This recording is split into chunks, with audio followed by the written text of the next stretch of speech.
Una, panoorin po natin ang video nito na kung saan ay sinabi ni Brother Eli Soriano na kapag nakakita ka ng isang mali, layas na. Ito po yun. Para makilala mo yung totoong relihiyon, kailangan ng aral nun. Tama, walang mali. Pag nakakita ka isang mali, layas na. Pag nakakita ka isang mali, layas na. Napanood po ninyo at maliwanag po na sinabi ni Brother Eli Soriano na kapag nakakita ka ng isang mali, lumayas ka na. Ang tanong, si Eli Soriano ba ay hindi nagkamali sa kanyang turo? Sabi niya, isang pagkakamali lang daw, layas na. Ito, panoorin po ninyo at pag-isipan pong mabuti. Huwag po sana tayo maging panatiko, kundi manindigan po tayo sa kung ano ang totoo. Regarding po sa 666, totoo po ba na ang 666 ay ang Papa sa Roma? Kasi mayroon po time na noong yata 2005 nagtuturo po kayo, nandito po kayo sa Pilipinas. Parang naituro niyo po na yung 666 ay katuparan ng Papa sa Roma. Regarding dun sa Vicarious Filii Dei, nakatumbas ay 666. Totoo po ba yun na ang Papa sa Roma ang sa katuparan? Alam mo kapatid, ganito yun eh. Yung paniniwala ng 666 ay kinuwenta yung Vicarious Filii Dei. Original no, nanggaling yun sa interpretasyon ng mga Sabadista. At yun ay namana ni Felix Manalo sapagkat si Felix Manalo ay naging mangangaral ng Sabadista, ministro ng Sabadista. At yun, si kapatid na Perez naman, Nicolas Perez, na siyang una kong nagturo sa akin, ay naging miyembro naman at ministro ng Iglesia ni Manalo. Kaya yun ang naipasa sa akin. At sa matagal na panahon, yun ang aming pinaninindiganan kasi wala naman akong malay noon na yun galing sa Sabadista at namana ni Manalo, namana naman ni kapatid na Perez kay Manalo. At nung mga panahon na yung nag-uumpisa ako sa pangangaral, ang kapatid na Perez ang talagang nagtuturo sa amin noon. Mula nung ako'y mag-umpisang mangaral sa Pampanga sa edad na sa 19 anyos ako noon. At nangaral ako sa Pampanga, yun din ang aming sinasabi kasi yun ang aming natutunan. Yun na rin ang naipasa ko doon kasi nang tinuro sa amin ng aming tagapagturo.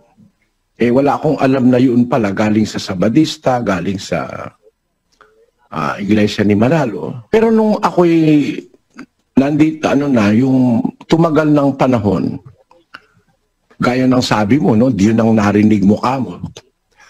Nagdududa ako doon sa ipaliwanag na yon kasi unang-una, kaya ako nagdududa.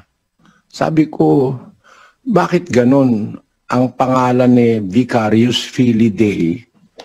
Merong mga letra walang equivalent. Walang equivalent sa Greek numerals. Pero okay lang sa akin kasi wala namang nag-aano noon wala namang nagko-contest noon. Matagal na panahon din yun ang sinasabi ko yan nasa screen, no. 666. Pero hindi yan ang ginamit ng mga mga later popes. Hindi nila ginagamit yan eh. Madalas ko na rin nababasa sa mga komento ng mga followers ni Brother Eli na sinasabihan nilang bobo ang mga Katoliko sa Biblia.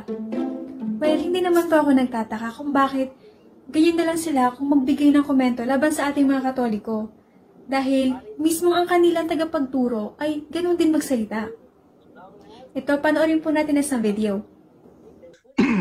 Bobong-bobo na ang mga scholars ng Katoliko. Bobong-bobo na ang mga scholars ng Katoliko. Bobong-bobo na ang mga scholars ng Katoliko. Alam nyo, marami po mga tao dito sa ating bansa na feeling nila ang gagaling na talaga nila sa Bible.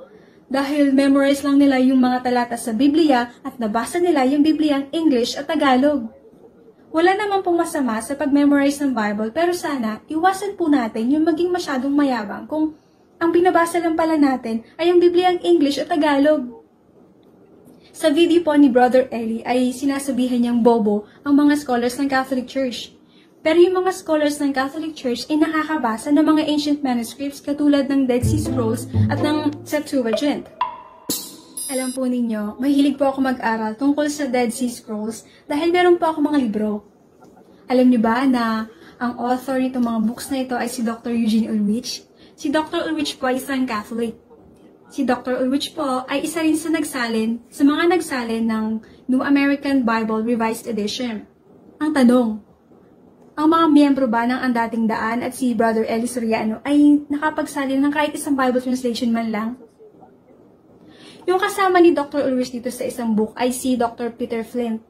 Siya ay isang Protestanting scholar na estudyante rin mismo ni Dr. Eugene Ulrich. Imagine, isang Protestanting scholar nagpaturo pa sa isang Catholic Bible scholar. Isang paraisipan po yan. Biruin mo, sasabihan mo ng bobo ang mga scholars ng Catholic Church, tapos ikaw, ni isang Bible translation, hindi ka pala nakagawa. And by the way, mahilig din po akong manood ng Itanong Mo kay Soriano. At isa sa mga videos niya ay tinatalakay niya ang mga ancient manuscripts, lalong-lalo na ang Dead Sea Scrolls. Eto, pakinggan po natin. Ayan, yan Dead Sea Scroll, manuscript din yan, nakasulat yan sa mga animal hide at saka sa mga balat ng hayop.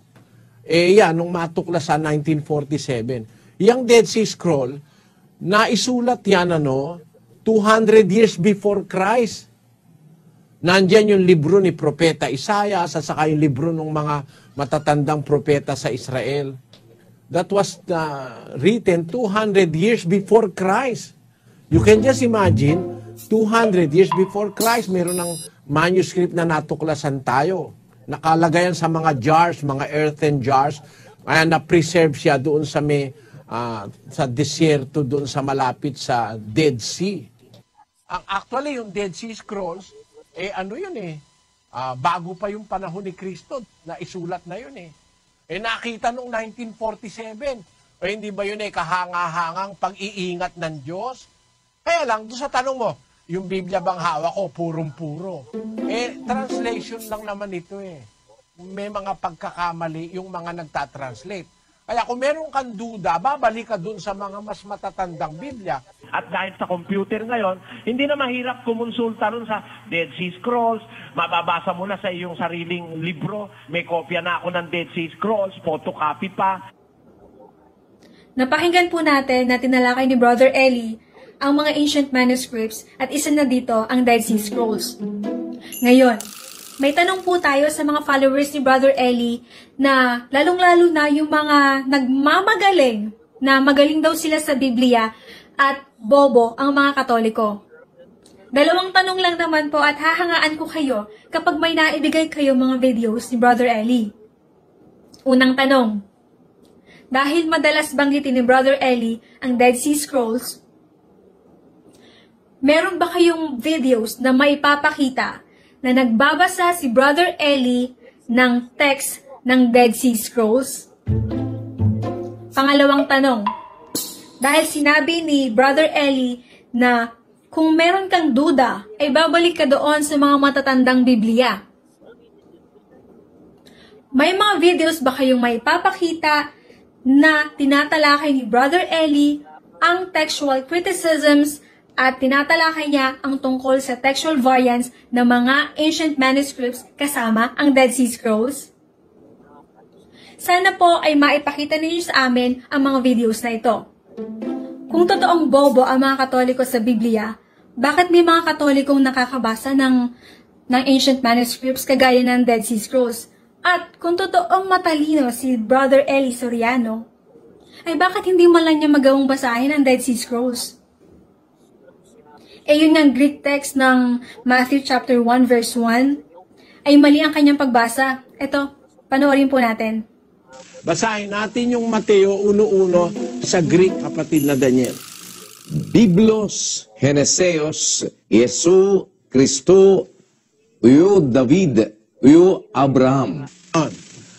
Biblios, Geneseos, Yesu Kristo, wayo David, wayo Abraham. Ayun.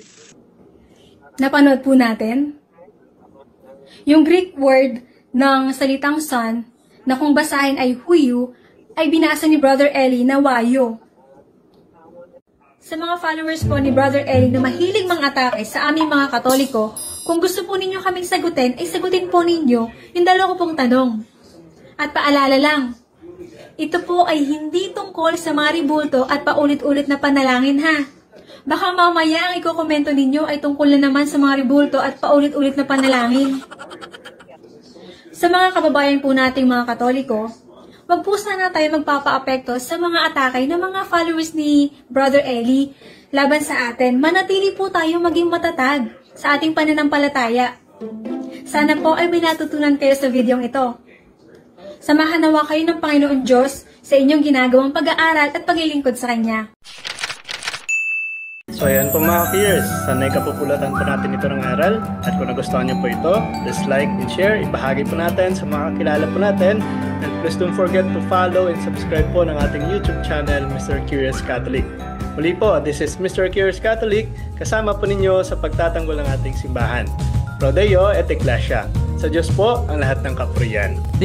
Hello mga kapatid, follow and subscribe Mr. Curious Catholic. Marami tayong matutunan, mapupuno po yung ating isipan sa mga katotohanan. Dahil ang katotohanan na magbigay sa atin ng tunay na kalayaan. God bless. Hello mga kapatid, inanyayahan namin kayo, huwag niyong kalimutan mag-subscribe sa kay Bro Dance Oberio, Mr. Curious Catholic.